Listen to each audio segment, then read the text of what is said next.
सुनिए जी, सर्दियां शुरू हो गई हैं और इस बार तो सर्दी के साथ साथ बारिश भी हो रही है।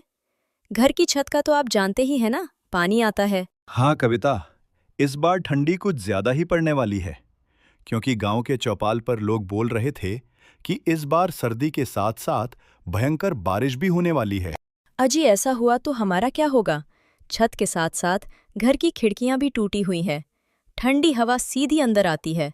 आप कुछ कीजिए ना। हाँ कविता, मैं कुछ करता हूँ, सेठ के पास जाकर देखता हूँ। वे अगर कुछ मदद करेंगे तो मैं घर की छत और खिड़कियां ठीक करवा दूंगा। ठीक है।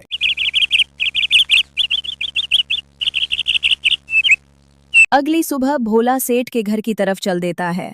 भोला का सेठ, जो स्वभाव से बहुत ही कठोर और निर्दय था, आग के पास खड़ा अपने नौकरों पर चिल्ला रहा था। भोला अपने सेठ के पास जाता है और उनसे कहता है, सेठ, ठंडी का मौसम आ चुका। कल तो हल्की हल्की बूंदा बांदी भी हो रही थी और मेरे घर की छत और खिड़कियां टूटी हैं, जिससे कि घर में पानी और हवा आती है। और अगर मैंने जल्दी से उसे ठीक नहीं करवाया तो ठंडी में हम लोगों को बहुत दिक्कत हो जाएगी। मैं और मेरी पत्नी तो किसी तरह दिन काट लेंगे, लेकिन मेरी एक छोटी सी बेटी है, वह इतनी ठंडी में उस टूटे फूटे घर में नहीं रह पाएगी। भोला की बातें सुनकर सेठ कहता है, अरे भोला, तो उसमें मैं क्या कर सकता हूँ? आप मुझे थोड़े बहुत पैसे उधार दे देते तो मैं अपने झोपड़े की मरम्मत करवा लेता और मैं दिन रात मजदूरी करके आपका उधार चुका दूंगा। अरे तूने अभी तो इतना काम भी नहीं किया जो मैं तुझे उधार दे सकूं। अभी मेरे पास पैसे नहीं हैं।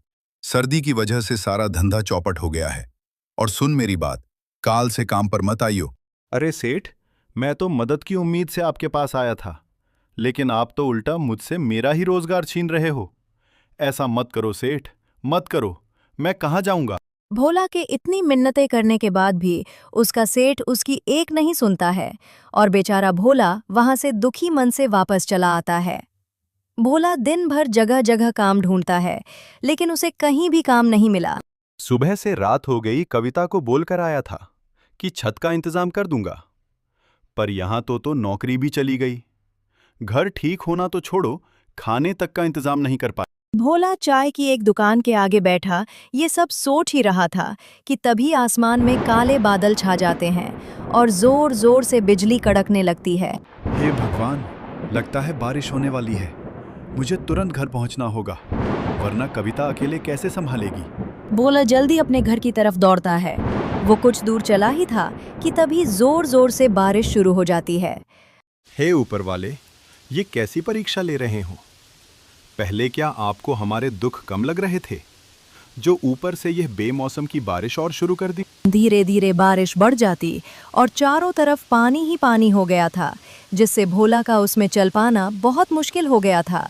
वो एक पेड़ के नीचे रुक जाता है और बारिश के थमने का इंतजार करता है। एक तो इतनी ठंडी और ऊपर से ये तेज बारिश, मेरे तो हाथ पैर सुन्न पड़ रहे हैं।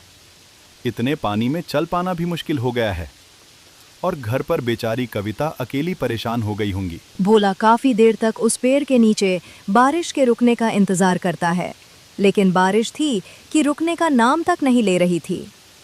इस बारिश का कोई भरोसा नहीं, ये रुके या ना भी रुके। इतना कहकर भोला उस तेज बारिश में घर के लिए चल पड़ता है। जहां तक भोला की नजर जा रही थी, सब पानी ही पानी था। ये देखकर भोला को अपने घर की चिंता होने लगती है। बेचारा भोला जैसे तैसे करके अपने घर तो पहुंच जाता है, लेकिन जो वो देखता है उसके होश उड़ जाते हैं, क्योंकि घर में पानी भरा हुआ था और आधी आधी दीवार तक पानी पहुंच गया था। कविता, तुम ठीक हो ना? चिंकी ठीक है ना? हाँ, हम दोनों ठीक हैं। और देखो, मैंने चिंकी को ऊंचे पलंग पर बिठा दिया है, लेकिन हमें घर का सारा पानी बाहर निकालना होगा। वे दोनों बाल्टी भर भर कर घर से पानी निकालने लगते हैं, लेकिन वे जितना पानी निकाल रहे थे उतनी ही देर में उससे भी दुगना पानी घर में भर रहा था। ये पानी तो बढ़ता ही जा रहा है, मुझे बहुत डर लग रहा है। अरे तुम डरो मत, सब ठीक हो जाएगा। वे जैसे तैसे करके उस रात को बिताते हैं। अगली सुबह भोला कुछ लकड़ियां और खाने पीने का इंतजाम करता है, क्योंकि रात वाली बारिश में उनके राशन का सारा सामान बह गया था। उन लकड़ियों से भोला आग जलाता है तो उन्हें ठंड से थोड़ी बहुत राहत मिलती है। ये बारिश का सिलसिला यूं ही कुछ दिन तक जारी रहता है। उस रोज कविता और भोला को घर का पानी निकालना पड़ता। एक दिन वो सब घर के बाहर खड़े थे। अजी, ऐसे कब तक चलेगा ये? हर रोज बारिश का पानी भरने से घर पूरा खोखला हो गया है। अब कर भी क्या सकते हैं कविता, कोई और रास्ता भी तो नहीं है। वे दोनों आपस में बातें कर ही रहे थे कि तभी अचानक से जोर का तूफान आया और बारिश शुरू हो गई। देखते ही देखते भोला का सारा घर बारिश में पूरी तरह टूट गया। हे भगवान, ये क्या हो गया? हमारी आखिरी उम्मीद भी खत्म हो गई, हमारा घर ही टूट गया। अजी, शुक्र मनाओ कि घर ही टूटा है चिंकी, और हम दोनों बाहर ही है। अगर हम लोग अंदर होते तो सोचो क्या होता। हाँ कविता, तुम ठीक कह रही हो। भगवान का लाख लाख शुक्र है, कुछ अनहोनी नहीं हुई। पर अब ऐसे में हम चिंकी को लेकर कहाँ जाएंगे? इतनी ठंड और बारिश में भीगकर हम सब बीमार हो जाएंगे। अजी, अभी तो आज रात कहीं सर छुपाने की जगह मिल जाए, वही काफ़ी है। कल का कल देखेंगे। हाँ, वो हमारे पड़ोसी हैं ना किशोर भैया, आपके जिगरी दोस्त, उन्हीं के यहाँ चलते हैं। हाँ, तुम सही कह रही हो कविता, किशोर हमारी मदद जरूर करेगा। दोस्ती किस काम आएगी। वो दोनों अपनी बेटी को लेकर किशोर के घर की तरफ उस तेज बारिश में चलते हैं और किशोर के घर का दरवाजा खटखटा है। अरे, इतनी तेज बारिश में इतनी रात को कौन दरवाजा बजा रहा है? अजी, बैठे बैठे बातें बना रहे हो, जाकर देखोगे तब पता चलेगा ना। अरे बोला, तू पूरे परिवार के साथ इस समय यहाँ सब ठीक तो है ना? अरे कुछ ठीक नहीं है भाई, तेज बरसात की वजह से हमारा घर ढह गया है, सड़क पर आ गए हैं हम लोग। बीवी बच्चों को लेकर कहाँ जाता, इसलिए यहाँ आ गया।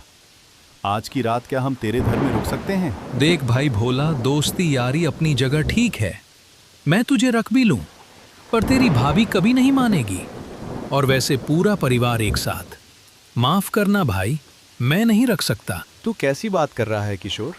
मैंने भी हमेशा तेरे अच्छे बुरे वक्त में तेरा साथ दिया है, और आज जब मुझ पर मुसीबत आई तो तू मुंह फेर रहा है।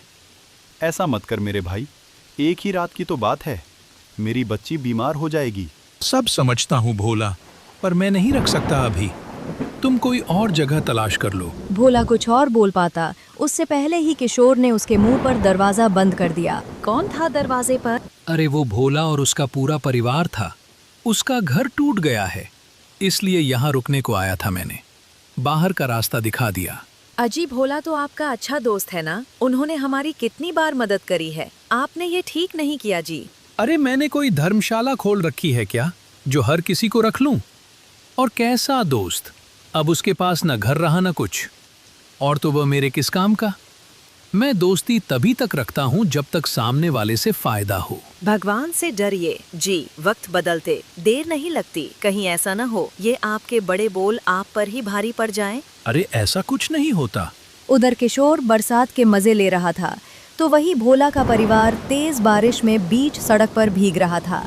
अजी, आप तो मेरा दोस्त कह के जान लुटाते थे ना, और उसने तो हमें एक रात घर में रुकने तक नहीं दिया। अरे वही तो बात है ना, बुरे वक्त में ही पता चलता है कि कौन अपना है कौन पराया। लेकिन किशोर से मुझे ये उम्मीद नहीं थी। मम्मी, मुझे बहुत ठंड लग रही है। कविता चिंकी का माथा छूकर देखती है तो वो चिल्ला पड़ी।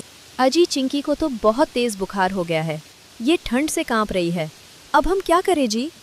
आप कुछ कीजिए ना, मुखिया जी के घर चलकर देखते हैं, अब एक वही है जो हमारी मदद कर सकते हैं। हाँ हाँ, जल्दी चलो। वे तीनों जैसे तैसे मुखिया के घर पहुंचते हैं। हाँ भाई, बोला बोल, क्या हुआ, कैसे आना हुआ इतनी रात में? मुखिया जी, वो बारिश से मेरा पूरा घर टूट गया, मैं बेघर हो गया हूँ, मेरी मदद करो। आज रात अपने घर में ठहरने दो। क्यों भाई, मैंने तुम लोगों का ठेका ले रखा है, क्या पता तुम लोग कहाँ से चले आते हो मुंह उठाकर। मुखिया जी, आप गांव के कर्ता धर्ता हैं, अगर बुरे समय में आप ही हमारी मदद नहीं करेंगे तो और कौन करेगा भला। अरे मुखिया हूं तो क्या हुआ, मेरी हवेली कोई धर्मशाला थोड़ी है। अब तू यहाँ से चुपचाप जा रहा है या नौकरों से धक्के मार के निकल आऊं? मुखिया ने उनकी एक भी नहीं सुनी और उन्हें धक्के मारकर हवेली से निकलवा दिया। रात भर वो कभी किसी रिश्तेदार का तो कभी दोस्त के घर का दरवाजा खटखटा रहे, पर किसी ने भी उनकी मदद नहीं की। थक हार कर वे बेचारे पेड़ के नीचे बैठ जाते हैं। आज दिखा दिया लोगों ने, कोई किसी का अपना नहीं होता। आप हिम्मत मत हारिए जी, ऊपर वाला सब देख रहा है। वो हमारी ज़रूर मदद करेगा। एक दिन हमारे भी ज़रूर दिन बदलेंगे। और जिन्होंने आज हमें आंखें दिखाई है ना भगवान, उनकी आंखें एक दिन ज़रूर झुकाएंगे। वे रात भर ऐसे ही बारिश में भीगते भीगते अपनी किस्मत को रोते रहे।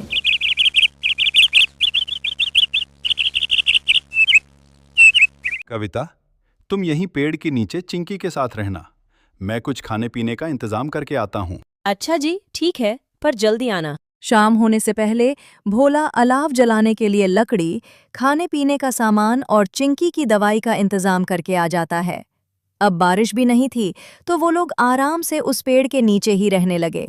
एक सुबह भोला का दोस्त किशोर वहां से गुजरता है। अरे भाई बोला, तेरे इतने बुरे दिन आ गए जो इतनी ठंडी में ऐसे पेड़ के नीचे रहना पड़ रहा है। थू थू थू, मुझे देखकर बड़ा अफसोस हुआ। बस किशोर भाई, वक्त वक्त की बात है। आज तुम्हारा समय है, तुम हम पर हंस लो कभी, ऊपर वाला हमारा भी समय लाएगा। अरे सड़क पर आ गए हो फिर भी इतना घमंड, ऐसा क्या हाथ लग गया तुम्हारे? चलो कोई ना, तुम ऐसे में ही खुश रहो। किशोर मजाक बनाकर चला जाता है, जिससे भोला और कविता की आंखों में आंसू आ जाते हैं। इसकी बात को दिल पर मत लेना। चलो ठीक है, तुम खुद का और चिंकी का ख्याल रखना। मैं कोई काम देख कर आता हूँ। भोला काम की तलाश में वहां से चल पड़ता है और वो गांव में बहुत जगह काम के बारे में पता करता है, लेकिन उसे कोई काम नहीं मिला। कविता और चिंकी मेरा इंतजार कर रहे होंगे। मुझे जल्द ही वापस लौटना चाहिए। जैसे ही भोला वापस लौट रहा था, तो वो देखता है कि गांव के चौपाल पर लोगों की भीड़ लगी है। अरे भाई, क्या बात है? आज यहाँ ये इतने लोग इकट्ठे क्यों हो रहे हैं? भाई वो मीरापुर वाले अमीर सेठ धनराज है ना, वो गरीबों को ठंड में खाना और कंबल बांट रहे हैं। जाओ जाओ, तुम भी ले लो। ये सुनकर तो भोला के शरीर में जैसे नई जान आ जाती है। वो झट से लाइन में खड़ा हो जाता है और सेठ धनराज से भोजन का पैकेट और कंबल लेकर वो फूला नहीं समाया। भगवान आपका भला करे सेठ जी, आपने गरीब की मदद करी। उस दिन भोला की खुशी का ठिकाना नहीं था। वो भगवान का धन्यवाद करते हुए तेज कदमों से अपने परिवार की तरफ चल पड़ता है। अजी आ गए आप? और ये नया कंबल कहाँ से ले आए आज? अरे कविता, वो मीरापुर वाले अमीर सेठ धनराज है ना, वे गांव में जरूरतमंदों को कंबल और खाने का सामान बांट रहे थे, तो मैंने भी वहां से ले लिया। आपको इस ठंडी में इस कंबल से कुछ तो राहत मिलेगी। भोला और कविता आपस में ये सब बातें कर ही रहे थे कि तभी उनके पास एक बूढ़ा आदमी आता है। अरे बेटा, मैं 2 दिन से भूखा हूँ, मैंने कुछ नहीं खाया है, कुछ खाने को मिलेगा? हाँ हाँ, क्यों नहीं बाबा, आओ बैठो। भोला को जो सेठ से थोड़ा बहुत खाना मिला था, वो अपनी और अपने परिवार की परवाह किए बिना उस बूढ़े आदमी को दे देता है। बेटा, तुम्हारा बहुत बहुत शुक्रिया जो तुमने इस सर्दी में इस गरीब को खाना दिया, वरना आजकल ऐसा कोई नहीं करता। लेकिन बेटा, मुझे ये बताओ, तुम सभी इतनी ठंडी में यहाँ सड़क किनारे क्या कर रहे हो? भोला उस बूढ़े आदमी को अपने साथ जो हुआ वो सारी बातें बताता है। अरे बेटा, तुम्हारे साथ तो बहुत बुरा हुआ, माफ करना, मैंने तो तुम्हारा सारा खाना भी खा लिया। अब इतनी ठंडी में तुम लोग क्या खाओगे? अरे बाबा जी, कोई बात नहीं, मदद करना तो हमारा कर्तव्य है। अरे बेटा, मैंने आज तक तुम जैसा निस्वार्थ आदमी नहीं देखा। तुमने अपनी और अपने परिवार की परवाह किए बिना मुझे भोजन दिया। मेरे पास तुमको देने के लिए ज्यादा कुछ तो नहीं है। इतना कहकर वो बूढ़ा आदमी अपनी झोली में से एक पोटली निकालकर भोला को देते हुए कहता है, बेटा, तुम दिल के बहुत अच्छे हो, ये लो मेरी तरफ से एक छोटी सी भेंट, और इस गरीब का तुम्हें आशीर्वाद है। तुम जिस चीज को भी छू लोगे वो लोहे से भी मजबूत हो जाएगी। इतना कहकर वो बूढ़ा आदमी वहां से चला जाता है। क्या लगता है भाग्यवान, क्या हो सकता है इस पोटली में? अजी वो बूढ़े बाबा तो बहुत ही गरीब लग रहे थे देखने में। वह भला हमें क्या ही दे सकते हैं? खोल कर देखते हैं, तभी पता चलेगा। फिर भोला और कविता उसको खोल कर देखते हैं तो उसमें बहुत सारे सोने के सिक्के थे। भोला और कविता की खुशी का तो कोई ठिकाना नहीं था। अरे बाप रे, इतने सारे सोने के सिक्के! हाँ कविता, मुझे तो लगता है वह बूढ़े बाबा कोई साधारण इंसान नहीं थे। हाँ जी, सही कहा आपने। लगता है भगवान ने हमारी सुन। अब उनके दुख के दिन समाप्त होने वाले हैं। भोला उन सोने के सिक्कों को बेचकर उनसे एक बहुत अच्छा घर बना लेता है। अब उसके पास ठंड और बारिश से बचने के लिए एक अच्छा घर था और वह खुद का एक छोटा सा कारोबार शुरू करता है, जिससे गांव के कुछ गरीबों को रोजगार भी मिल जाता है। कुछ दिन बीत जाते हैं। वह कहते हैं, ना समय बदलते देर नहीं लगती। एक दिन अचानक आसमान में काले बादल छा जाते हैं और हवाओं के साथ जोर जोर से बिजली कड़कने लगती है और देखते ही देखते भयंकर बारिश शुरू हो जाती है। भगवान का लाख लाख शुक्र है जो अब हमारे पास इस बारिश से बचने के लिए छत है। वे तीनों आज बहुत खुश थे। वहीं दूसरी ओर गांव में हाहाकार मच गया था। चारों ओर बस पानी ही पानी नजर आ रहा था। सबके घर बारिश से टूटकर पानी में बह गए थे। सेठ, जिसका घर गांव में सबसे मजबूत था, वह भी इस बारिश में धराशायी हो गया था। मेरी तो इतनी मजबूत हवेली थी, वो भी रह गई। हे भगवान, ये कैसा कहर है। तभी वहां एक दौड़ता हुआ आदमी आया और बोला, अरे सब लोग भोला के घर चलो, अब केवल उसका ही घर बचा है। जल्दी चलो, नहीं तो हम सब लोग यहाँ डूब कर मर जाएंगे। चलो चलो। सब लोग इकट्ठा होकर भोला के घर पहुंचते हैं। वे सब लोग देखकर हैरान हो जाते हैं क्योंकि गांव के सबसे मजबूत घर भी टूट चुके थे, लेकिन भोला का घर अभी भी इस भयंकर बारिश और बाढ़ में सीना ताने ज्यों का त्यों खड़ा था। भोला उन सभी को अपने घर में शरण देता है। वे सब आज बहुत शर्मिंदा थे क्योंकि उनमें से किसी ने भी भोला के बुरे वक्त में उसका साथ नहीं दिया था। मुझे माफ कर दो भोला भाई, मैंने बुरे वक्त में तुम्हारी मदद नहीं करी। माफ कर दो मुझे। सब लोग भोला से माफ़ी मांगते हैं। उन्होंने भोला के साथ बहुत गलत किया था, फिर भी वह सबको माफ़ कर देता है क्योंकि वह बहुत नेक दिल इंसान था। कोई बात नहीं, मैंने आप सभी को माफ़ किया, लेकिन कभी भी किसी गरीब और असहाय के साथ ऐसा गलत नहीं करना चाहिए, क्योंकि ऊपर वाला